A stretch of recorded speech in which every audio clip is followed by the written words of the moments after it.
On va parler d'un sujet qu'on ne parle pas beaucoup, mais on va en parler quand même. C'est sur la peine de mort. La peine de mort. Est-ce que nous, les croyants, est-ce que nous sommes pour la peine de mort? Alors je vous réponds, non, on n'est pas pour la peine de mort.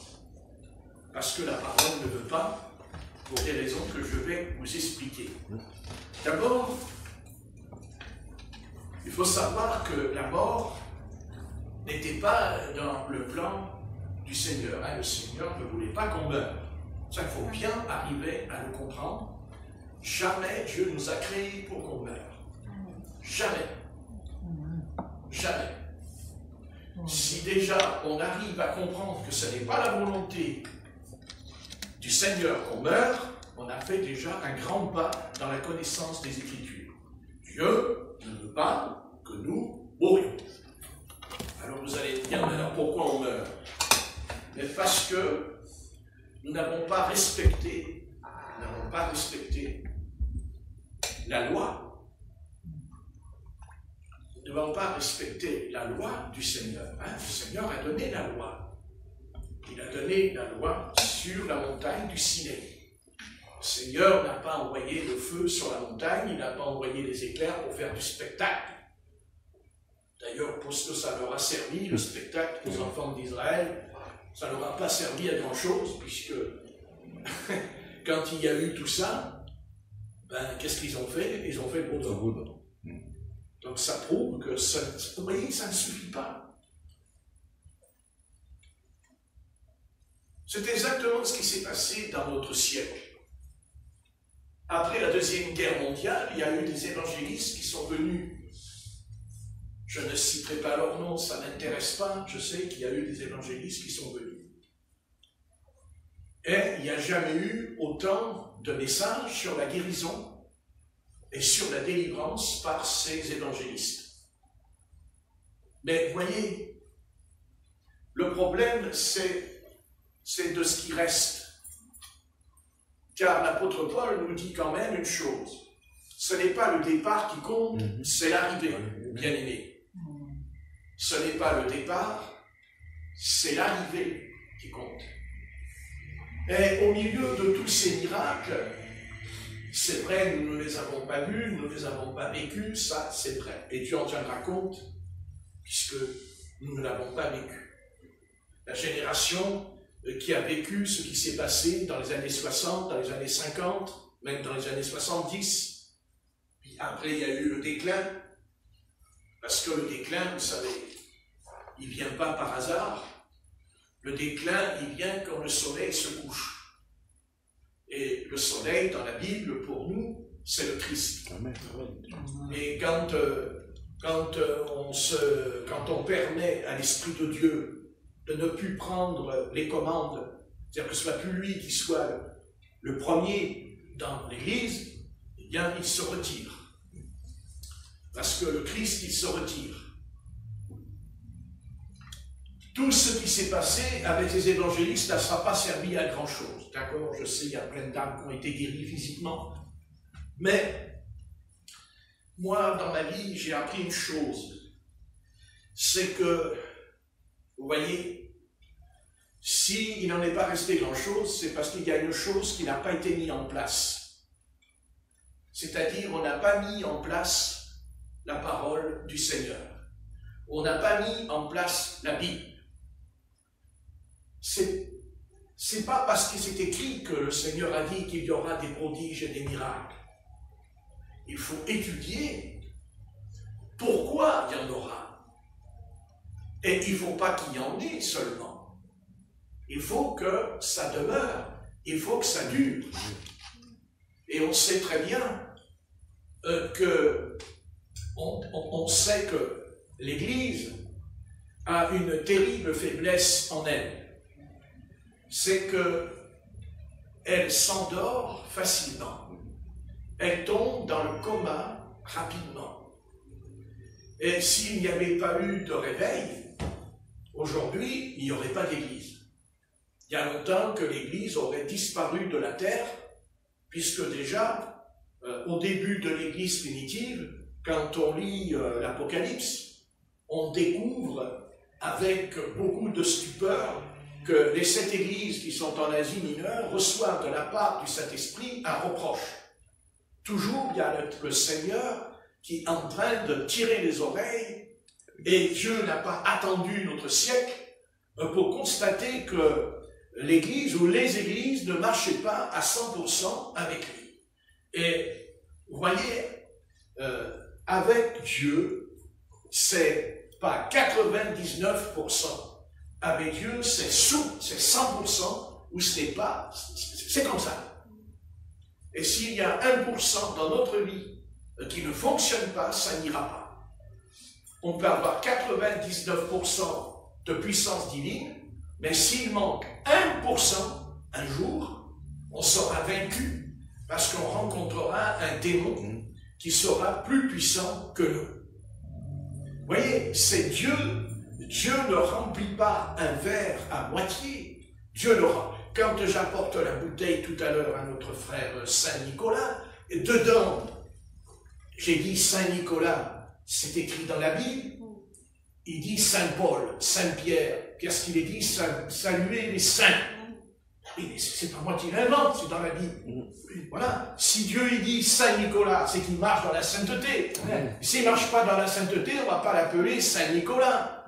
Hein? Il y a aussi Saint-Patrick. Saint-Patrick, ça c'est important, c'était un grand prédicateur irlandais. Vous voyez? Mais je suis saint parce que je marche dans la sainteté. Maintenant, si je me fais appeler Saint-Patrick et que je ne marche pas dans la sainteté, c'est un grand malheur pour moi. Parce que je me trompe. Parce que j'ai un leurre en moi. Mais nous sommes des saints. La Bible dit que nous sommes des saints. Vous dites, c'est pas possible. Si, la parole de Dieu dit que dans l'Apocalypse, il est dit que Satan a fait la guerre aux saints. Apocalypse 13. C'est écrit, fait la guerre aux saints. Donc, plus vous serez saints, et plus Satan vous fera la guerre. Oui? Hier, c'était à Saint-Georges. Ah, décidément, je ne sais pas dit. Bon, reste dans l'unité. Donc, reste à bon, d'accord, que si on ne marche pas dans la sainteté, on n'est pas sauvé. Amen. Oh, non. Si on ne marche pas dans la sainteté, on n'est pas sauvé. Que ça soit bien clair. Je sais, il n'y aura pas beaucoup de croyants qui vont venir ici dans cette assemblée. Mais j'en ai rien à faire. Je préfère avoir 10 personnes qui marchent dans la sainteté que 400 qui vont dans le péché et qui sont quand même capables de prier comme les pharisiens. Ça ne m'intéresse pas. Et je ne veux pas de ça ici. On ne se moque pas du Seigneur. Parce qu'on est le corps de Christ. Et nous sommes les membres du corps de Christ. Amen. Il faut toujours placer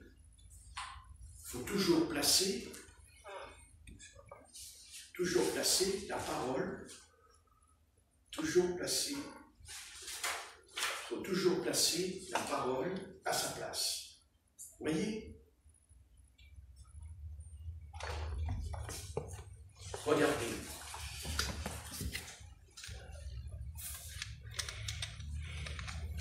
Je vous ai dit tout à l'heure que dans la parole, le Seigneur nous dit qu'il y a la peine de mort. La peine de mort. D'abord, il faut savoir pourquoi il y a la peine de mort. Pourquoi il y a la peine de mort? Dans la Genèse, au chapitre 9, Genèse, chapitre 9, versets 5 à 6, on lit la parole. Le respect envers le Seigneur, c'est de lire sa parole. Amen. Le respect sur la terre, c'est de lire la Bible. Arrêtons de se moquer du Seigneur maintenant. Et arrêtons rapidement. Parce que ça aura des conséquences terribles dans l'éternité. Et la parole peut le confirmer elle-même par l'Écriture ce qui nous attend si on n'est pas sobre et si on n'est pas sérieux avec Dieu. Pour commencer, dans la Genèse, chapitre 9, et à partir du verset 5 et au verset 6, donc le Seigneur a dit à un homme, dans la Genèse, il dit à un homme, dans la Genèse 9, il est écrit, sachez-le aussi, je redemanderai le sang de vos âmes, je le redemanderai à tout animal, et je redemanderai l'âme de l'homme à l'homme qui est son frère. Si quelqu'un verse le sang de l'homme par l'homme, son sang sera versé, car Dieu a fait l'homme à son image. Voilà, donc Dieu prononce ici la peine de mort pour ceux qui seront des meurtriers. Puisque Dieu ira même plus profond, il dit, je demanderai même à l'animal, vous pouvez le lire, au verset 5, sachez-le aussi, je redemanderai le sang de vos âmes, je le redemanderai à tout animal. Vous voyez? Alors qu'en est-il de nous? Qu'en est-il de nous? Et je redemanderai l'âme de l'homme à l'homme qui est son frère. Ça veut dire quoi? Ça veut dire que les animaux, quand ils tuent pour manger dans la jungle, Dieu va leur demander des comptes. Non. Parce que les animaux peuvent tuer de deux manières. Ils peuvent tuer un animal parce qu'ils ont faim. Mais ils peuvent aussi tuer par méchanceté. Par méchanceté. Et vous avez des lions qui tuent par méchanceté. En tout cas, il y a une race de lions qui est très méchante. D'ailleurs, ils sont très noirs physiquement. Quand on les voit, ces lions, vraiment, ils sont sombres quand ils marchent dans la jungle. Ils ne sont pas comme les autres, ce sont des tueurs. Car tous les lions ne tuent pas les hommes. Mais il y a une race de lions qui tue les hommes. Ils les tuent. Parce que c'est des meurtriers, c'est des criminels, ces lions-là. Ce sont des prédateurs. Donc c'est pour ça qu'il dit, je demanderai même à l'animal. Et là, ça nous fait réfléchir. Parce que si Dieu demande des comptes à un animal, et alors à nous, qu'est-ce qu'il ne va pas nous dire à nous? Hein? Ça fait réfléchir, non? Vous vous rendez compte? Parce que c'est ça qu'on ne veut pas entendre. C'est quoi qu'on ne veut pas entendre? C'est qu'on a des comptes à rendre à Dieu. Et peut-être que dans notre pensée, on ne veut pas croire que Dieu, c'est pas grave, que Dieu va nous demander des comptes. Dieu va nous demander des comptes. Il y aura le grand règlement de compte. Aucune âme n'échappe d'abord à la mort, les animaux non plus, mais si on meurt, c'est parce qu'on est puni, car la mort, c'est une punition, c'est un châtiment, c'est un châtiment.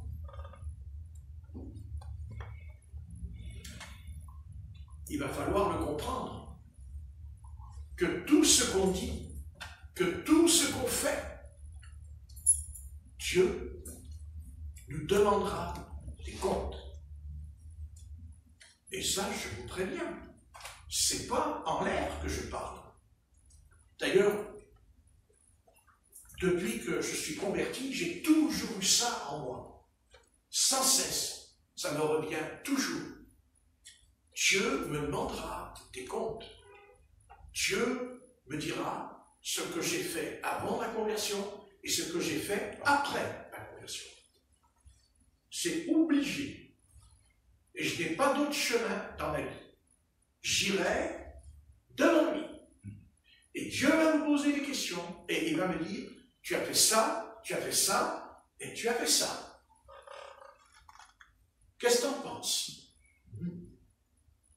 Parce qu'avant de nous punir, il va nous demander, est-ce qu'on est d'accord, oui ou non, avec le châtiment? Parce que nous disons, je connais la doctrine des serviteurs du Seigneur, je la connais, je sais, je la connais, la doctrine. On va rentrer dans le paradis comme on rentrerait dans un magasin pour acheter à manger.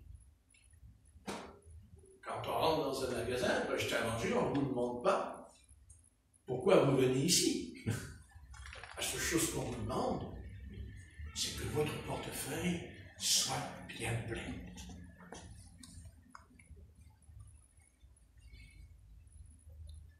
Mais quand on va aller devant Dieu, d'abord il faut arriver à comprendre que quand on va aller devant Dieu, on va aller devant le juge suprême. Parce que Dieu, c'est un juge. Il est le juge suprême. Et qu'est-ce que c'est qu'un juge? C'est celui qui va évaluer, c'est lui qui va ouvrir le livre. Il n'ouvre pas son livre, bien qu'il en ait un. Il va ouvrir mon livre, parce que ma vie, c'est un livre. Et dans ce livre, vous voyez, il y a des pages, comme là il est écrit, et bien dans le livre de ma vie, il est écrit ce que j'ai fait et ce que j'ai dit. Et rien n'échappera à ça dans ma vie. Que ça soit en bas ou que ça soit dans l'éternité, je n'ai aucune chance de m'en sortir avec ça. J'irai devant le juge et je comparaîtrai devant lui. Et Dieu me demandera des comptes. Et si je ne suis pas d'accord, il va me rafraîchir la mémoire, parce qu'on pourra toujours dire « je m'en rappelle pas, j'ai oublié ». C'est ce qu'on fait sur la terre, hein, on a oublié. Mais Dieu n'oublie pas. Et aussi, Dieu ne ferme pas les yeux. Jamais. Il ne détourne même pas ses yeux de mon péché. C'est faux. Dieu, il me regarde sans cesse. Que je pêche ou que je ne pêche pas, il me regarde. Mais il ne se contente pas de me regarder. Il est en train d'écrire ce que j'ai dit et ce que j'ai fait, afin qu'au jour du jugement, il ouvrira le livre et dira, mon petit gars, tu as fait des belles prières, mais tu n'as pas fait que des belles prières. Tu as fait ceci en cachette, tu as péché en secret, tu es un petit malin. Parce qu'on est des petits malins. Ne croyez pas, on est tous des petits malins.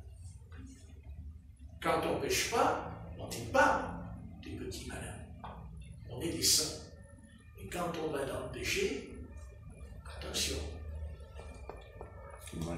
On prépare son coup pour que personne ne le sache.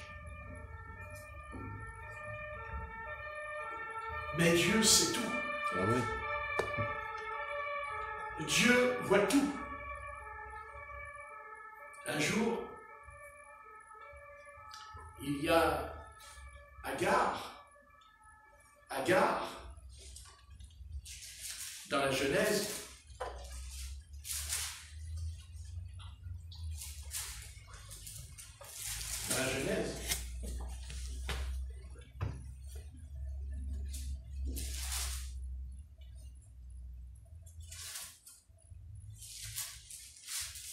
nous lisons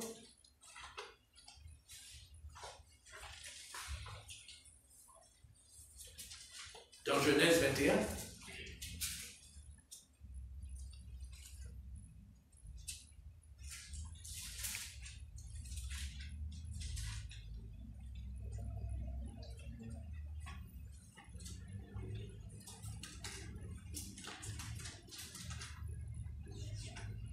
verset 14.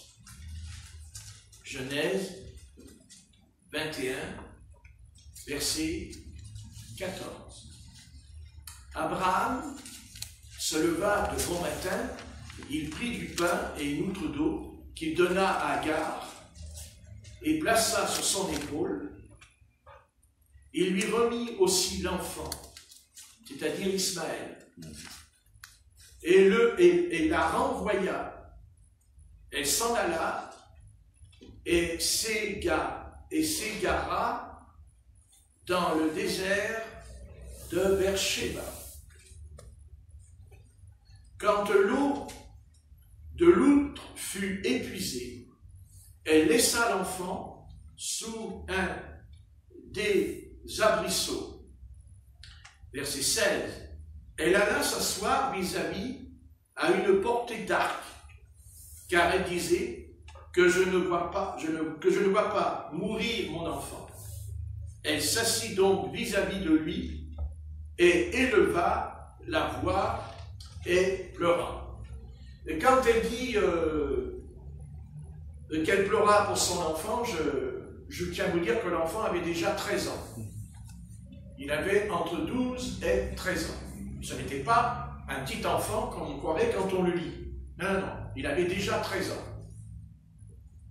13 et même plus que cela. Peut-être plus que cela. Puisque Isaac était déjà né, il avait déjà été grand. Donc vous voyez que ça peut aller loin. Elle alla s'asseoir vis-à-vis une portée d'arc, car elle disait que je ne vois pas mourir mon enfant. Elle s'assit donc vis-à-vis de lui, éleva la voix et pleura. Dieu entendit la voix de l'enfant, et l'ange de Dieu appela du ciel Agar, et lui dit, qu'as-tu, Agar? Ne crains point, car Dieu a entendu la voix de l'enfant dans le lieu où il est. Lève-toi, prends l'enfant, saisis-le de ta main, car je ferai de lui une grande nation.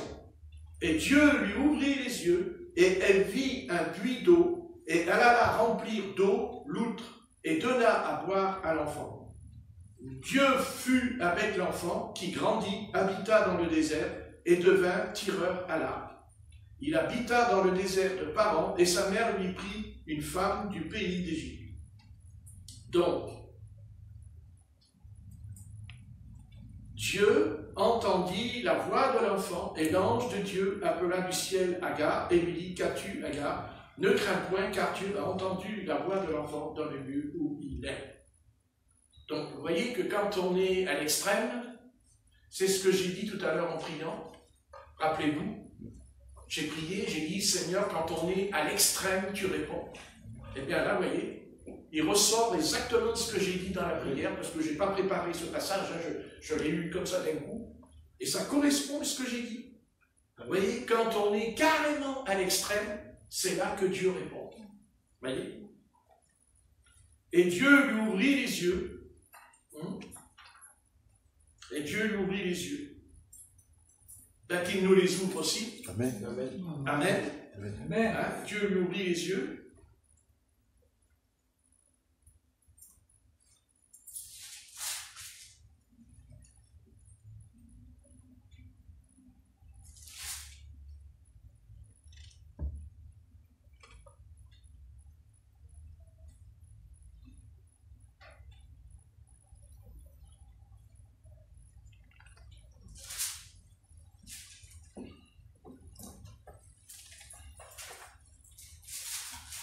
On va prendre avant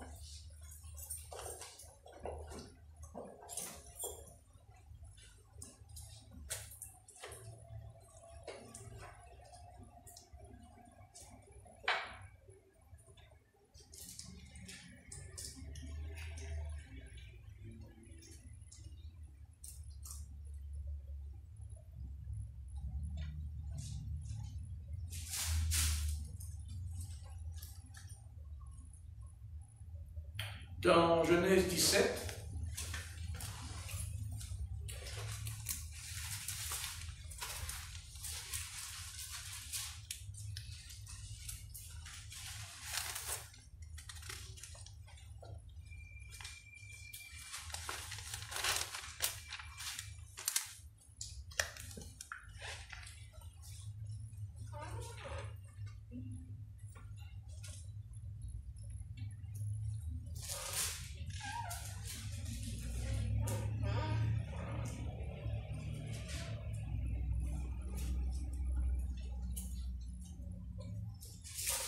je ne le trouve pas.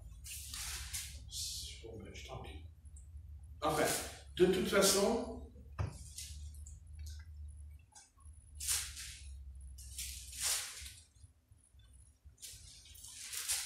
je voulais vous montrer dans un autre passage que je n'arrive pas à trouver que Dieu,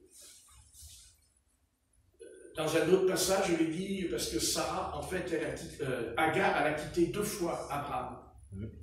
2 fois. La deuxième fois, elle n'est pas revenue, et la première fois, elle est revenue. Mais je n'arrive pas à trouver le passage où il est dit que Dieu voit tout. Que Dieu voit tout.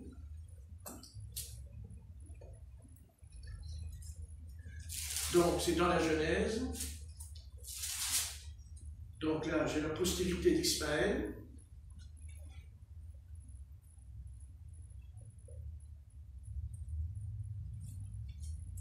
Ah, je confonds peut-être.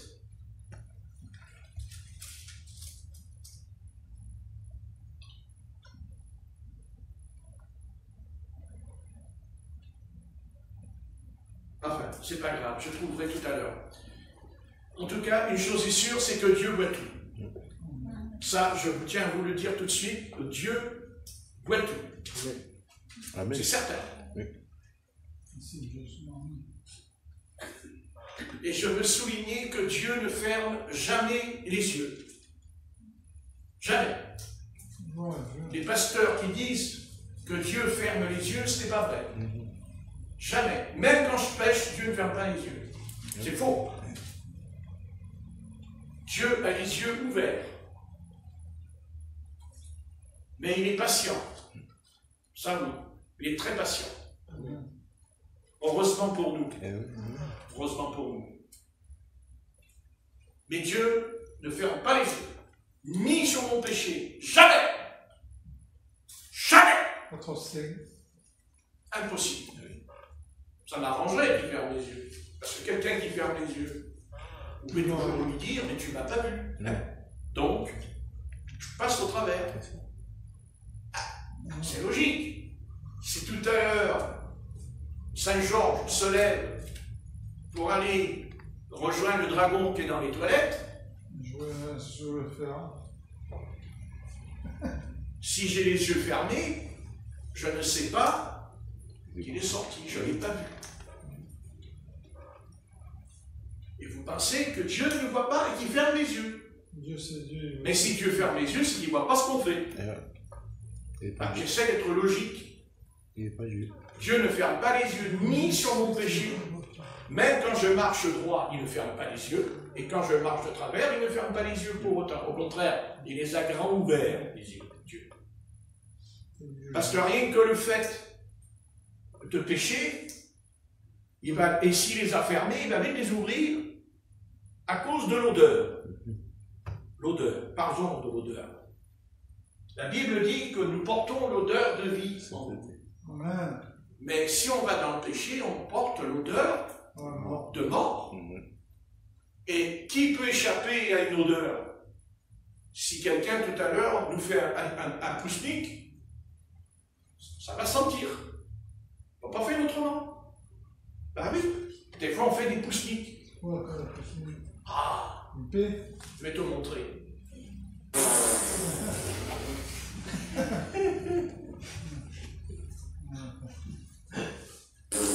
Se retenir. Des fois, on ne peut pas. Ça s'appelle un pousnic. Et ça sent. À moins de parfumer le coco avant de venir, on peut peut-être planter l'odeur. Ce soir, vous n'aurez pas faim en mangeant. Donc, la prédication, vous allez même en rêver cette nuit. Les sages de cet homme de Dieu. Mais bien aimé, l'odeur, c'est l'odeur. L'odeur, elle ne peut pas trahir. Si je mets de l'eau de Cologne, je sens. Et si j'en mets pas, ben je sens mauvais. Pourquoi on met de l'eau de Cologne? Il y en a qui mettent de l'eau de Cologne parce qu'ils veulent que ça sente bon. Il y en a qui mettent de l'eau de Cologne pour séduire les jolies demoiselles. Mais aujourd'hui, on veut aussi choisir les jolis monsieur. Aujourd'hui, on ne sait plus qui est monsieur et qui est mademoiselle. Si on met un parfum, c'est qu'il y a une odeur. C'est pour avoir une odeur. Et vous pouvez raconter tout ce que vous voulez dans votre vie spirituelle. Vous pourrez même faire croire que vous êtes plus saint que l'ange, que l'archange Gabriel, ce que vous voulez. Ça ne marchera pas. Ça ne marchera pas. Parce que s'il y a le péché en nous, il y a l'odeur. Une odeur, ça se sent. Le monde le sait aussi, plus que vous ne pourriez croire. Parce que le monde, parce que si Dieu il a les yeux ouverts, le monde aussi il a les yeux ouverts. Ne croyez pas que le diable il a les yeux fermés. Ce serait nouveau ça, tiens. Le diable qui est aveugle.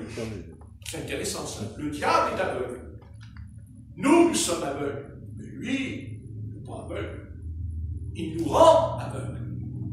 Mais il n'est pas aveugle. Parce que lui, contrairement à nous, lui, il sait ce qu'est la véritable lumière de Dieu. Parce que lui, il sait que Dieu est lumière. Pourquoi? Parce que lui, il est appelé ange de lumière. C'est écrit. Ange de lumière. Et le texte en grec, en hébreu, dit porteur de lumière. Dans Ézéchiel 28, porteur de lumière. Il n'est pas la lumière, mais il porte. Et quand il est tombé, il n'a pas perdu la lumière, contrairement à ce qu'on croit. Non, il ne l'a pas perdu, il l'a perverti. Parce qu'il n'y a pas pire que d'être un être perverti. C'est-à-dire, il se déguise. Il se déguise en ange de lumière. C'est ce que dit l'apôtre Paul aux croyants de l'église de Corinthe. Il se déguise, et même il dit, il se déguise en apôtre. Ça va loin. Hein? Dieu est lumière. Il n'y a pas de doute à ce sujet. Amen. Et c'est comme ça qu'on reconnaît Dieu. Et c'est comme ça qu'on reconnaît Dieu dans un homme de Dieu. Parce que quand il parle, c'est très lumineux quand il parle. Et la lumière de Dieu, elle ne séduit pas. La lumière de Dieu ne trompe pas. Et la lumière, elle fait quelque chose en nous, de très important en nous. On va le lire. La parole, je vous ai dit, c'est la parole qui compte. Jean chapitre 1 et verset 1. Comme ça, vous trouverez facilement, parce que quand je cite l'Ancien Testament, il faut 10 minutes, et quand je fais le Nouveau Testament, il faut 1 minute. Intéressant ça. Ah oui, je regarde ma montre des fois quand vous cherchez. Je dis aux montres, arrête de tourner. Ils n'ont pas encore trouvé. Tu comprends, ils étudient beaucoup la Bible à la maison. C'est pour ça qu'ils trouvent lentement.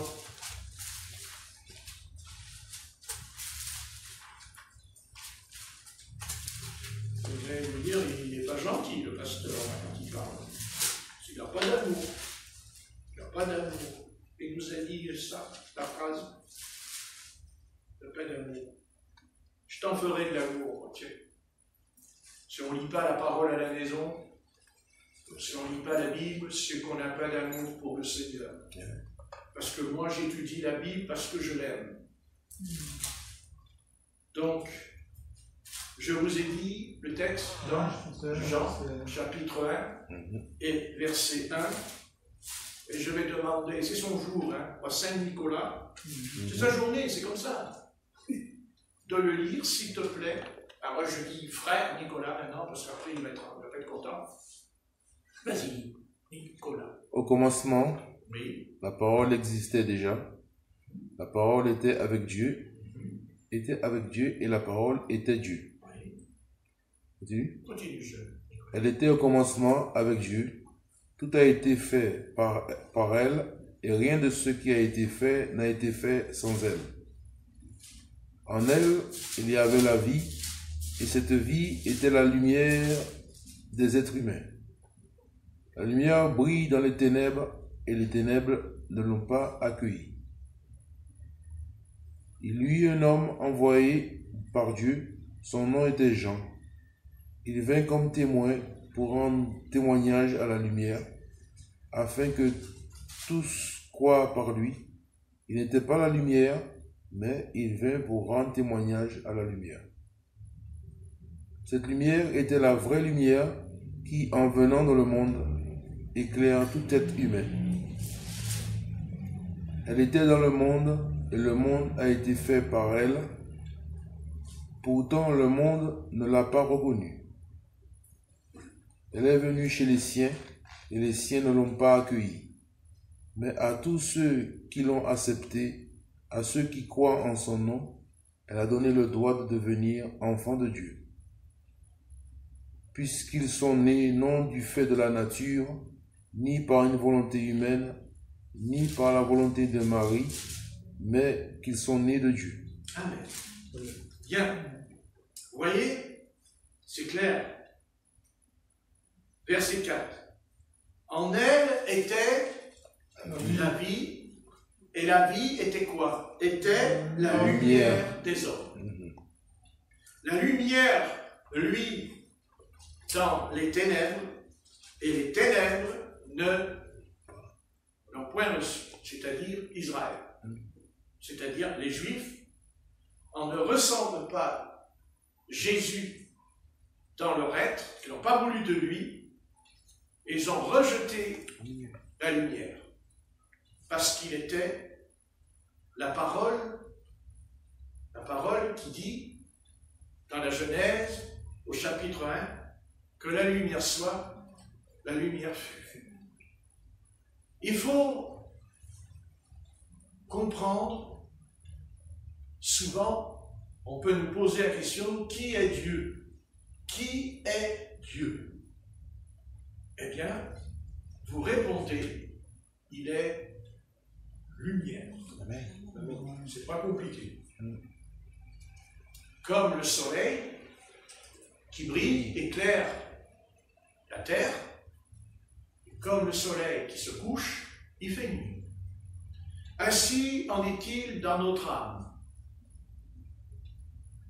Voyez? La lumière, lui, dans les ténèbres. Nous savons que nous sommes remplis de ténèbres. C'est certain. Parce que nous sommes nés de la chair. Nous sommes nés par la chair.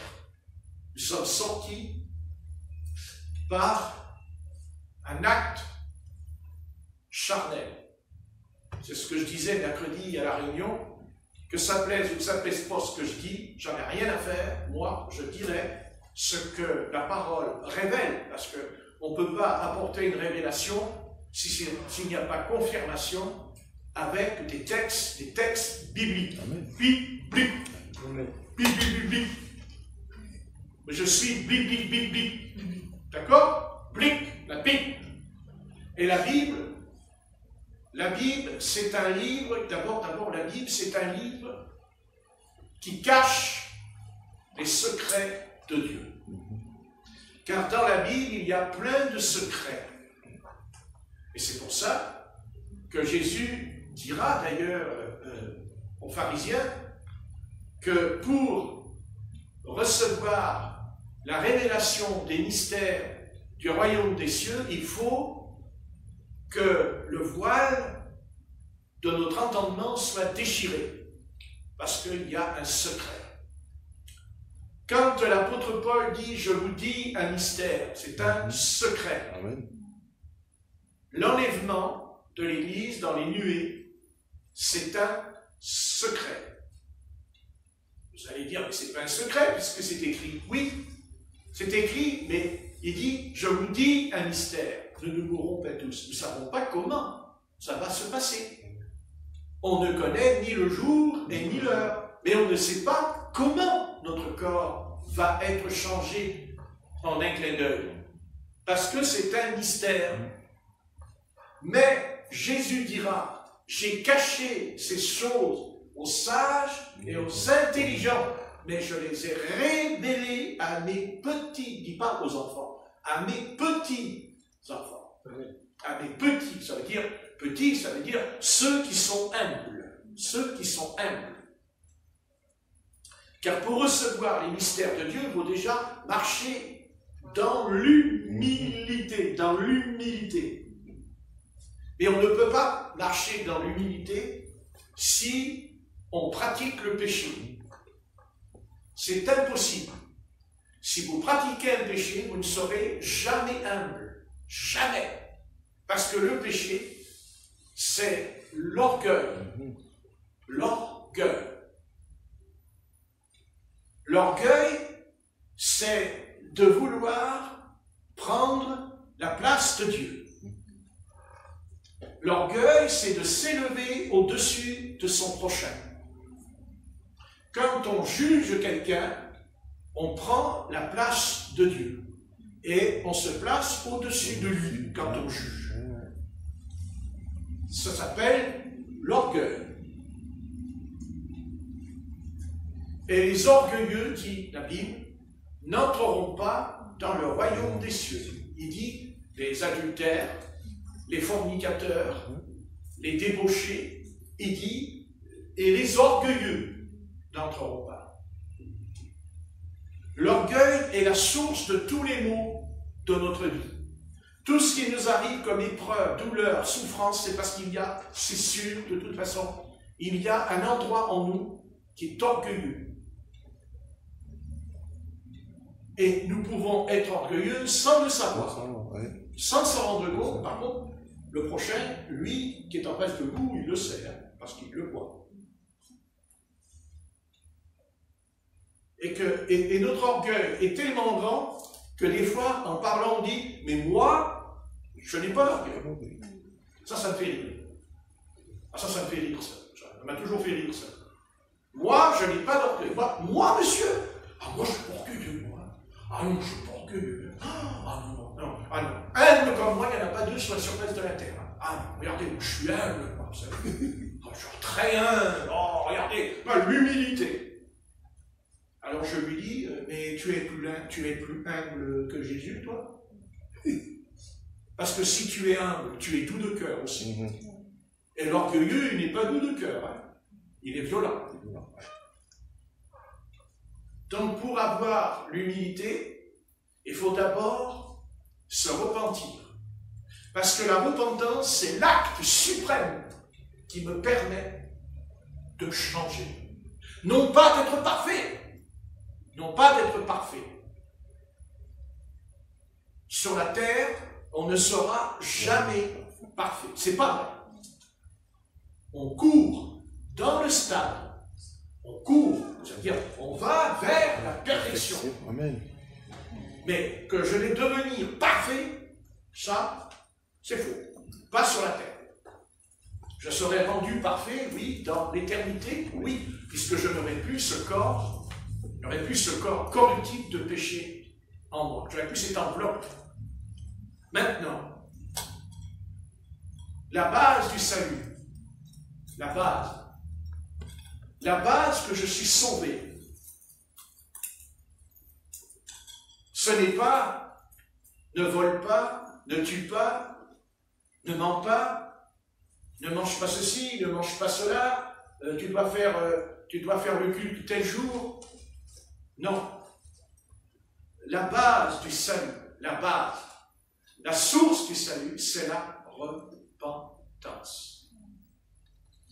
S'il n'y a pas eu de repentance, qui n'est que le produit du Saint-Esprit, car attention, on ne se repent pas, comme dans le monde, quand ils ont fait quelque chose de mal, ils disent « je regrette ». Mais la repentance, c'est pas « je regrette ». Je peux regretter et recommencer. Vous comprenez? La repentance, c'est l'Esprit de Dieu qui va me convaincre que j'ai péché ou que c'est un péché. Parce qu'aujourd'hui, il y a des croyants qui vous disent, ça, c'est pas un péché.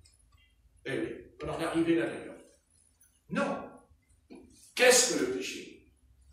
Le péché, d'abord, le péché, c'est une révolte contre le Seigneur. C'est une révolte. Tout péché est une rébellion. Tout péché est une révolte. Et on le voit dans le désert du Sinaï avec Israël, et avec Moïse, et Aaron, et Myriam.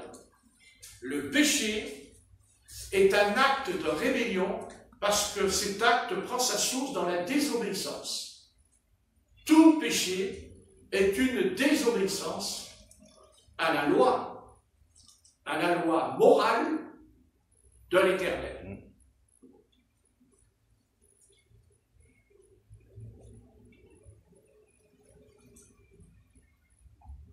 Le péché, il ment toujours. Le péché, il trompe toujours. Et le péché, c'est un mensonge. Le péché, c'est le mensonge. C'est le mensonge.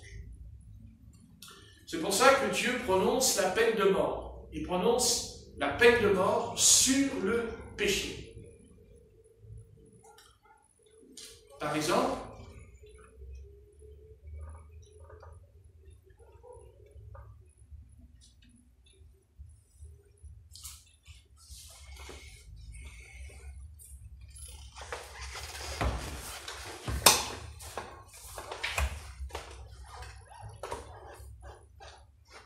on va prendre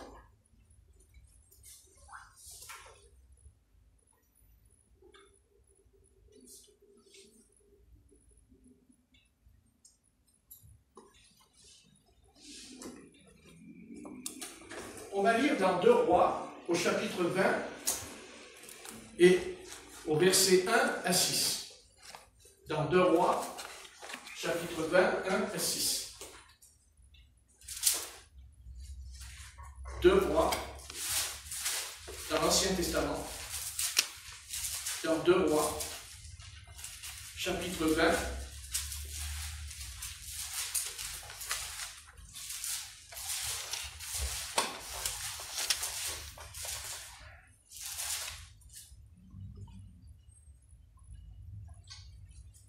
les trouver? En ce temps-là, Ézéchias fut malade à la mort. Le prophète Ésaïe, fils d'Amoth, vint auprès de lui et lui dit: ainsi parle l'Éternel, donne tes ordres à ta maison, car tu vas mourir et tu ne vivras plus.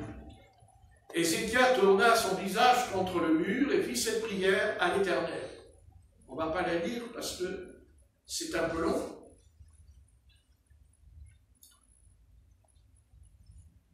Au verset 5,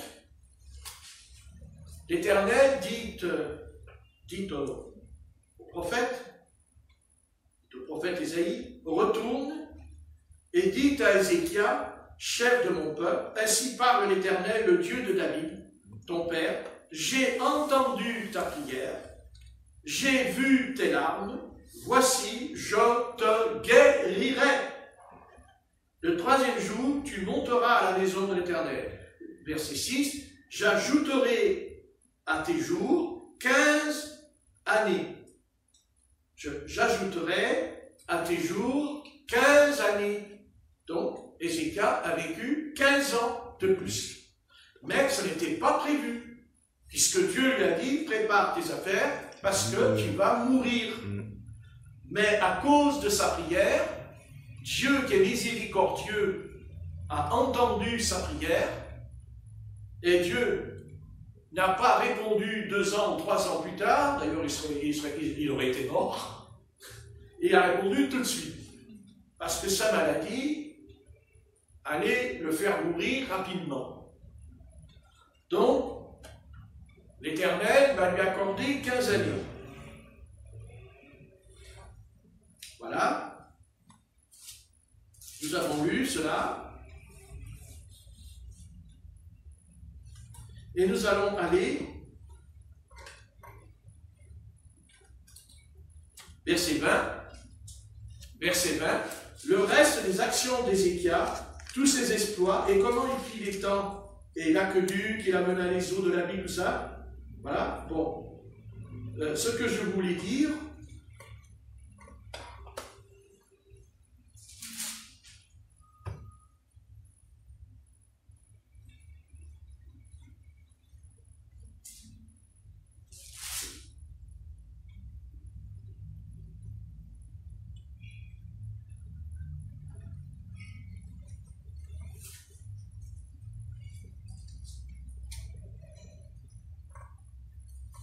On va prendre dans 2 Chroniques, chapitre 32.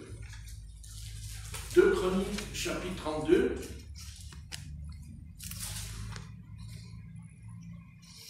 Et verset 32. 2 Chroniques, chapitre 32, et verset 32.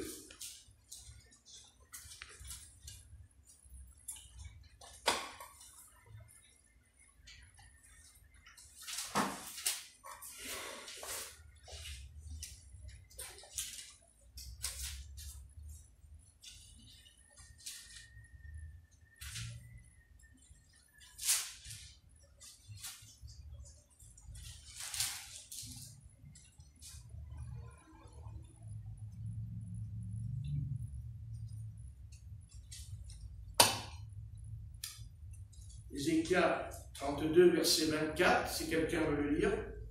2 Chroniques 32, verset 24, si quelqu'un veut le lire, qu'il le lise. En ce temps-là, Ézéchias fut malade à la mort. Il fit une prière à l'Éternel, et l'Éternel lui adressa la parole, et lui accorda un prodige. Mais Ézéchias ne répondit point au bienfait qu'il avait reçu, car son cœur s'éleva, et la colère de l'Éternel fut sur lui, sur Juda et sur Jérusalem. Alors Ézéchias, du sein de son orgueil, s'humilia avec les habitants de Jérusalem, et la colère de l'Éternel ne vint pas sur eux pendant la vie d'Ézéchias. Bien, merci. Donc, pendant ces 15 années que Dieu lui a rajoutées, il est tombé dans l'orgueil. Il tombe dans l'orgueil.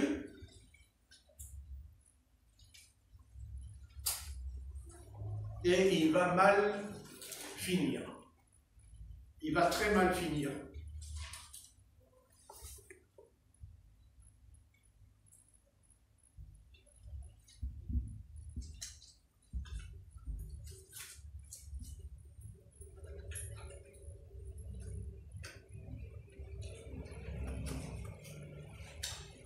Pendant ces 15 années, il va avoir un fils, Ézéchias. Un fils qui deviendra roi à l'âge de 12 ans.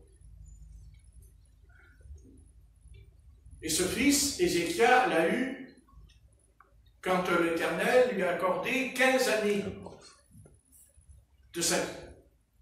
Ça veut dire que si Dieu ne lui avait pas accordé ces 15 années, il n'aurait pas eu Manassé. Il n'aurait pas eu ce fils.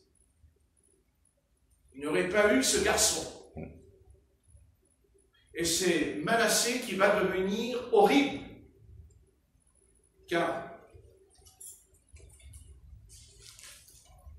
au chapitre 21 de 2 Rois, chapitre 21, verset 1, Manassé avait 12 ans lorsqu'il devint roi.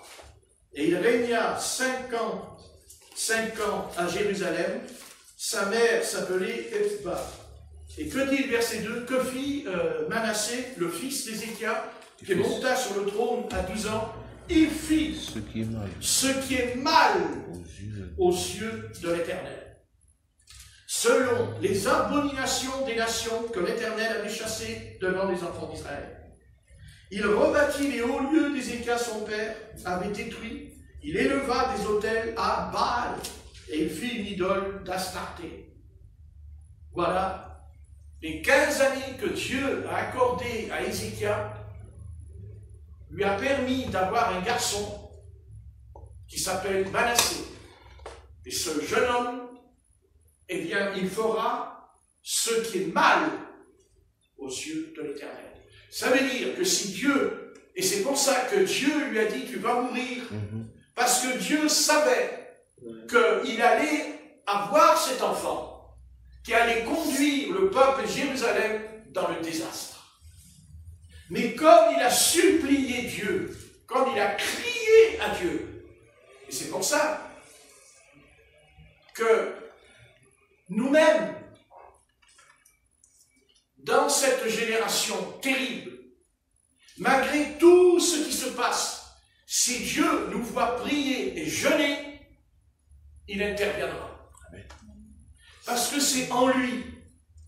Dieu ne reste jamais insensible quand on prie. Jamais. Jamais. Jamais. Ces 15 années que Dieu était grand pour lui, puisqu'il a dépassé le soleil pour lui. Vous vous rendez compte? Vous n'avez qu'à lire toute l'histoire.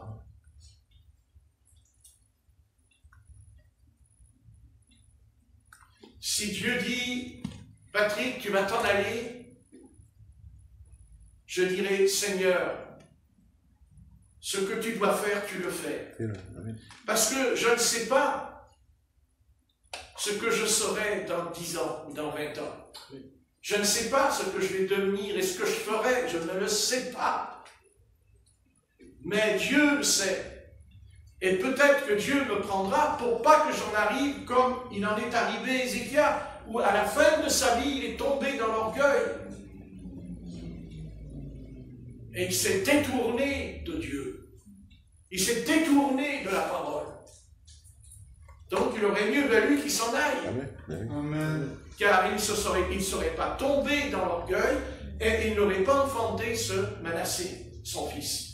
Et qu'à lire. Il fit ce qui est mal aux yeux de l'Éternel. Donc des fois, quand Dieu fait des choses, on pourrait se révolter sur le moment, en disant, c'est pas juste Dieu ce que tu fais. Mais Dieu sait ce qu'il fait. Amen. Amen. Dieu sait ce qu'il fait.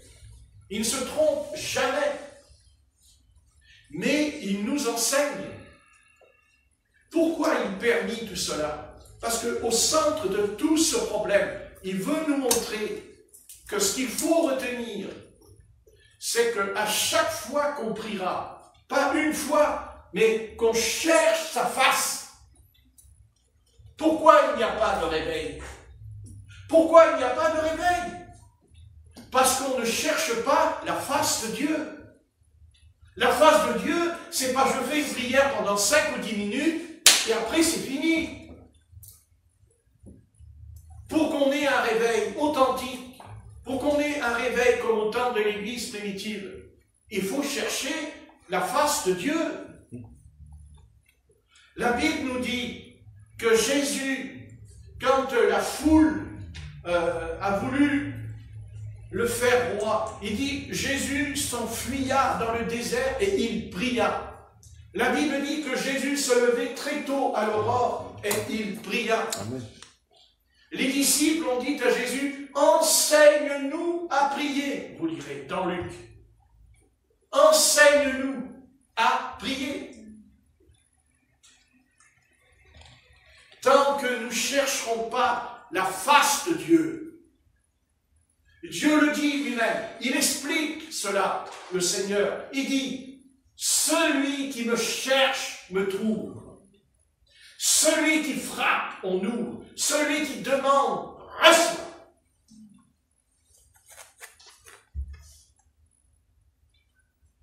L'Église du Christ sur la terre aujourd'hui, elle est dans une posture où elle n'a pas une vie de prière. C'est le fondement. On n'aura pas de miracle, on n'aura pas de guérison divine. Il n'y aura pas de délivrance. Il n'y aura rien. Je n'ai pas dit que Dieu n'existe pas. Dieu existe parce qu'il est Dieu. Mais Dieu ne peut rien faire. Il ne fera rien tant qu'on ne cherchera pas sa racine. Il n'y a pas d'autre enseignement, ni prophétique, ni apostolique. Jamais Dieu ira à l'encontre de sa parole. Impossible. Et si Dieu a exaucé Ézéchias en déplaçant le soleil, parce qu'il a prié, alors je me dis, si je prie, Dieu peut guérir les paralytiques, les aveugles et les sourds. Parce qu'entre guérir l'aveugle et déplacer le soleil dans l'univers, il y a un écart. Hein? Dieu, il est capable de tout. Rien n'est impossible. visible à Dieu. Et il dit aussi à celui qui croit. Amen. Il faut dire les deux, pas une chose. À celui qui croit. Oui, mais croire, c'est pas parce que je dis je crois qu'il y aura le miracle. Cherche ma face. Dieu ne dit pas prie, cherche ma face. Si on cherche, soit on a perdu quelque chose, ou soit on cherche une personne. Quand on cherche quelqu'un dans la rue et que l'adresse elle est fausse, on demande aux gens dans la rue, vous connaissez cette adresse? Vous savez où se trouve cette rue? Si je ne demande pas, je peux tourner en rond toute la journée, vous savez. Et peut-être que la rue, elle est en face de moi, je ne la vois pas. Celui qui cherche, aujourd'hui, nous ne voulons pas du Christ. C'est la mort de Jésus sur la croix du Calvaire. Et Jésus ressuscitera après qu'il est mort. Jésus ne ressuscite pas avant la croix. Il ressuscite après la croix de Golgotha. C'est comme ça que ça se passera. Et c'est valable pour nous. On ressuscite parce qu'on meurt. Parce qu'on meurt. Vous dites, on ressuscite, mais on est déjà ressuscité.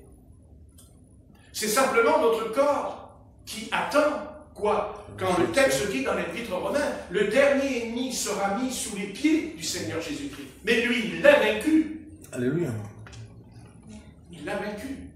Et chaque jour, Jésus fait une œuvre en nous. Et qu'est-ce qu'il fait? Il est en train de vaincre la mort qui est en nous, par la nouvelle naissance. C'est pour ça qu'on est né de Dieu de nouveau.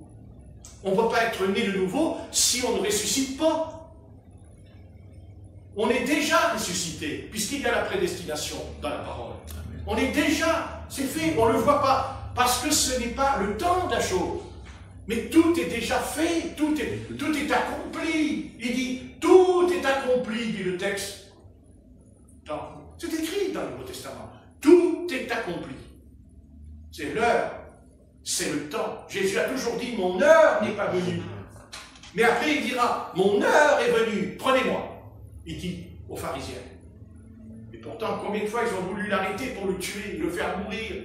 Quand il était à Nazareth, à un moment donné, il était à la synagogue, il dit, cette parole s'est accomplie aujourd'hui. Hein? Il montre que c'est lui, le oint d'Ésaïe 53, il le précipite en haut de la pente, en haut de la falaise, il voulait le jeter en bas. Mais il dit, Seigneur, passa au milieu d'eux. Parce que son heure n'était pas venue. Si vous marchez avec Jésus-Christ, vous êtes condamné à mort. Ah bon? Oui. Si vous marchez avec Jésus-Christ, vous êtes condamné à mort. Je suis désolé, vous êtes condamné à aller en prison. Vous êtes condamné à être torturé. Oh, arrête, j'ai pas envie, moi. Ouais, alors, écoute, t'as qu'à questionner, l'Église dans l'histoire de l'Église. Hein. Parlons des apôtres, puis parlons des protestants aussi, peut-être. On les a oubliés, ceux-là. Hein? Ouais, on veut bien parler des protestants d'aujourd'hui. Mais moi je suis protestant. Moi je suis protestant, moi. Oui, je suis protestant. Moi j'ai reçu la parole. Oui, il y a Luther, Jean Calvin, Snoddes, John Wesley. Bon, c'est formidable. Ouais. Enfin, quand vous lisez leur biographie, j'ai pas envie d'être Luther, vous voyez. J'ai pas envie d'être Jean Calvin, vous voyez. Parce qu'ils ont été en prison. Parce qu'il y a beaucoup de chrétiens qui ont été au bûcher. Et il y a les premiers chrétiens qui ont été mangés par des lions dans l'arène à Rome.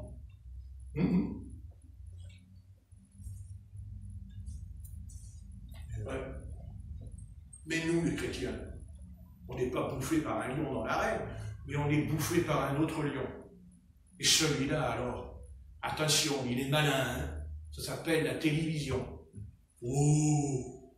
Ah, il recommence. Ça y est, il est ressorti le poste. C'est comme les ondes, vous savez, il y a les ondes, c'était bien jusqu'à maintenant. Ah, non, mais frères, reste sur l'onde là. Ne tourne pas le bouton pour aller sur 98 ou 97 là.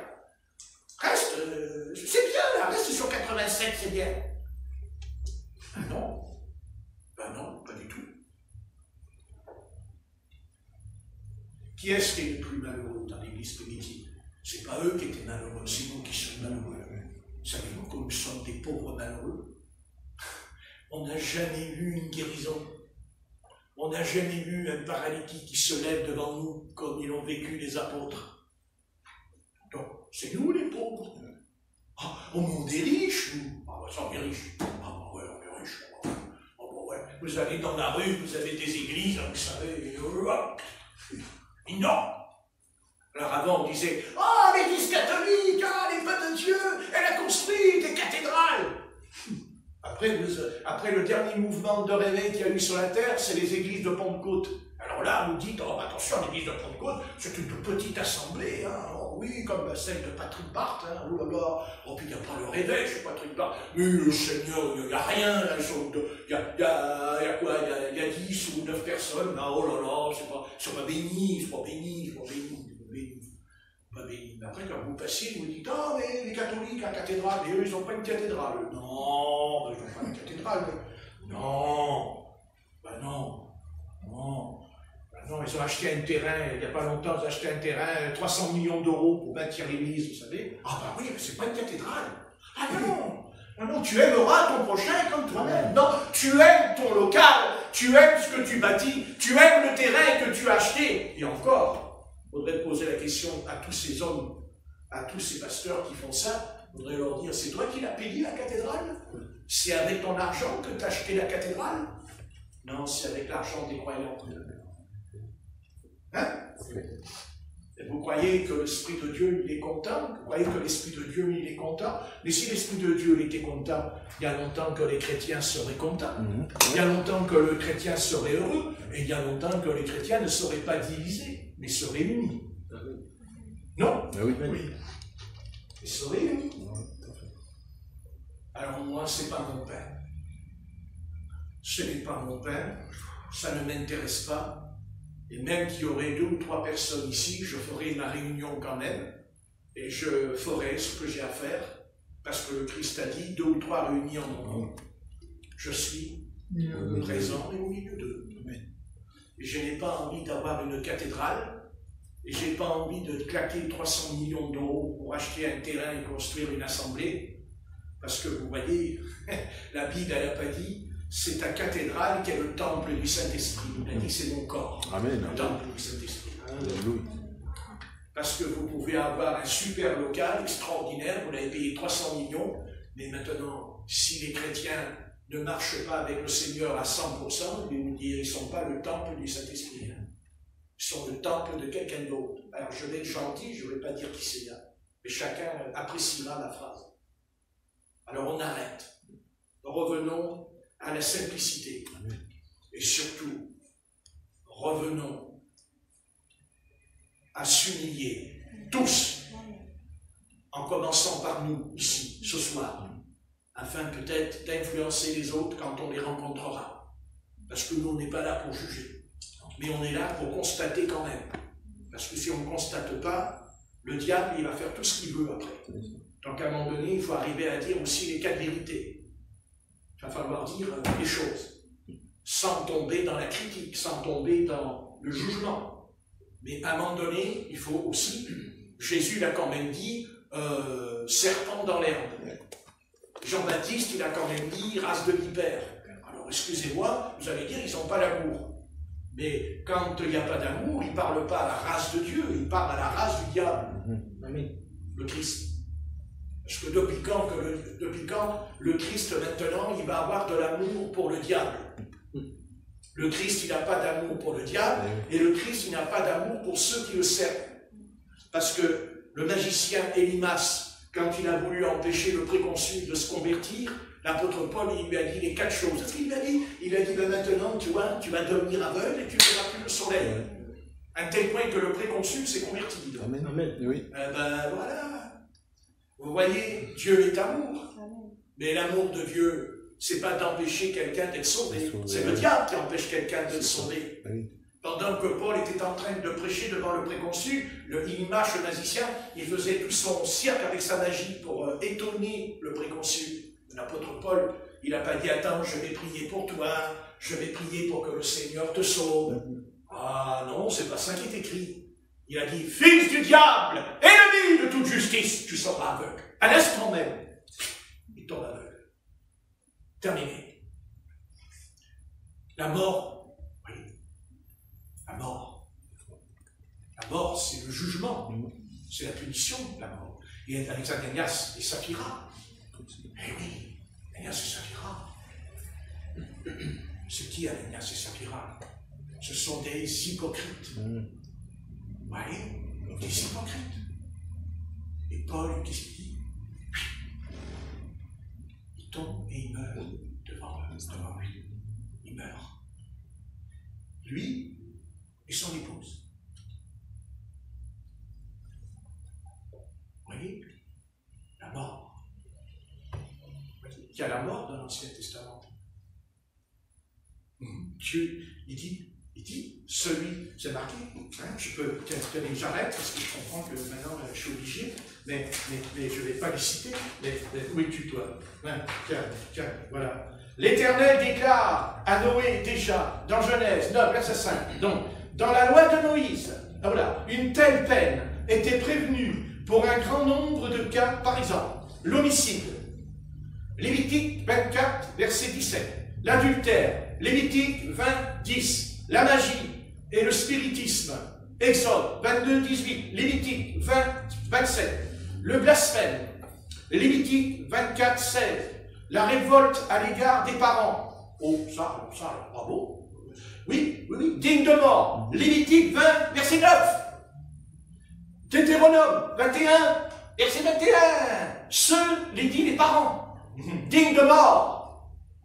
Voilà, ok, j'en dis pas plus. Voilà. La désobéissance à l'égard du sacrificateur, digne de mort, Deutéronome 17, verset 12.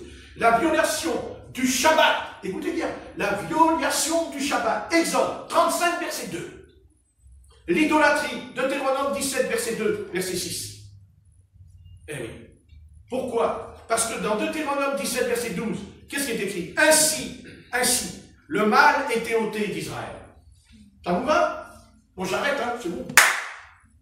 C'est bon? Ah, vous avez bu le thé? C'est l'heure du thé. Voilà. Seigneur, il est 6 heures. J'arrête. Mais tu connais toutes choses. Et tu sais qui je suis. Pardonne mon zèle. Pardonne mon zèle, Seigneur. Mais que veux-tu? Je suis comme ça. Seigneur, tu me connais. Je suis tout entier, moi. Moi, je ne peux pas prêcher comme ça à l'hypocrisie. Je dis ce que tu dois dire dans mon cœur. Amen.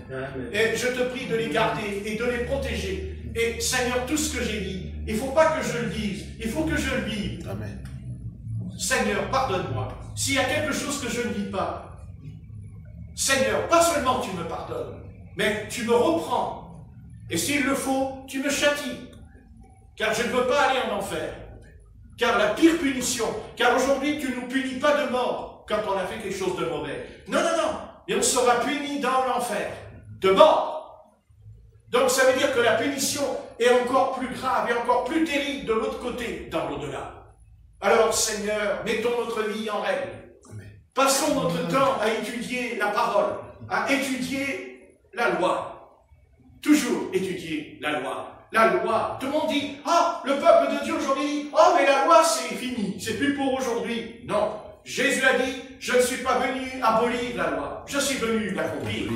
Alléluia. Alléluia. Merci Seigneur. Merci. Nous ne pouvons pas accomplir la loi, mais bien sûr, nos pères, les Juifs n'ont jamais pu mettre la loi à 100% en pratique, puisqu'il est écrit, si tu as violé un seul commandement, tu as violé toute la loi. Mais en Christ, la loi est accomplie. En Christ, tout est accompli en Jésus-Christ. Alléluia. Et il nous a baptisés du Saint-Esprit pour que nous puissions être capables, car il nous rend capables, à condition que nous soyons honnêtes et sincères envers lui, que nous confessions notre faiblesse, notre défaut, que nous confessions que nous nous égarons aussi facilement, car c'est vrai que nous sommes plus aptes à nous égarer qu'à chercher la vérité. Mais grâce soit rendue à Jésus-Christ, car nous comptons sur cette grâce dont l'apôtre Paul a toujours prêché, dont l'apôtre Pierre a toujours prêché. Les apôtres prêchaient la grâce, mais attention, il est dit par la bouche de Paul, c'est pas parce que j'ai la grâce que je dois vivre dans le péché. Amen. Loin de là, dit Loin de le là. texte dans l'Épître aux Romains. Amen. Alors garde-nous fidèles. Amen. Amen. Fidèles non pas que maintenant, mais éternellement. Amen. Voilà. Car Seigneur, je termine, ce qui compte, c'est pas le départ, mais c'est l'arrivée. Et nous voulons arriver au bon port. Amen. C'est-à-dire là où le Seigneur nous attend. Nous sommes